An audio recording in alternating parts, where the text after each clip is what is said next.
Salut à toi, dans cette vidéo nous allons voir l'apprentissage de deux mouvements dynamiques, les pompes et les dips. D'ailleurs, d'autres tutos sont disponibles sur ma chaîne. Avant de pouvoir passer aux autres étapes, il va être important de comprendre les activations musculaires. L'avantage de ces deux mouvements dynamiques, c'est qu'ils occupent le même mouvement scapulaire, avec des activations certes légèrement différentes par rapport à l'emplacement dans l'espace. L'un va être horizontal et l'autre vertical. Mais du coup, quel mouvement scapulaire va être important pour ces deux mouvements dynamiques? La protraction scapulaire est le mouvement qui va nous intéresser ici. Mais comment l'activer? Place-toi en position neutre et place tes épaules vers le haut, puis vers l'avant. Tu as le positionnement exact que tu dois avoir pendant ces mouvements dynamiques. Et attention, contrairement à la planche, ton rouleau ne doit pas être abusé, sinon tu limites l'utilisation de tes pectoraux.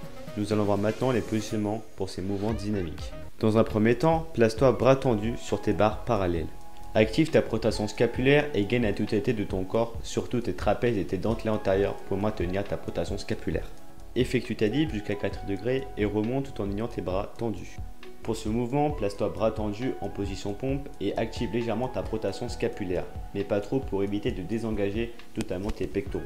De toute façon, quand tu l'activeras, tu sentiras ou pas si tes pectoraux sont engagés. Sinon, ça veut tout simplement dire que tu es mal placé.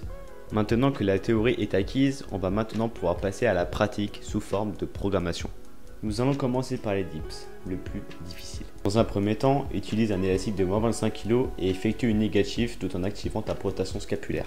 Une fois que tu te retrouves à 90, retire-toi délicatement en évitant de passer tes coudes en dessous de la barre. Et fais attention, c'est très dangereux. Donc si j'étais toi, j'irais te placer une petite barre juste en dessous des barres parallèles. Tu vas devoir effectuer entre 6 et 7 séries avec 15 à 17 répétitions séparées de 1 minute 30 de repos. La diminution de tes élastiques va être très importante une fois que tu es à l'aise avec tes séries. Tu peux d'ailleurs ajouter de l'isométrie pour maximiser le développement de ta force musculaire. Pour cette deuxième et dernière étape, pour les dips bien sûr de cette partie 4, je t'invite donc à retrouver ton élastique de moins 25 kg et d'effectuer cette fois-ci une dips complète. En fin d'amplitude, tu rajoutes de l'isométrie. Bien sûr, ces actions doivent être faites en activant correctement ta protraction scapulaire.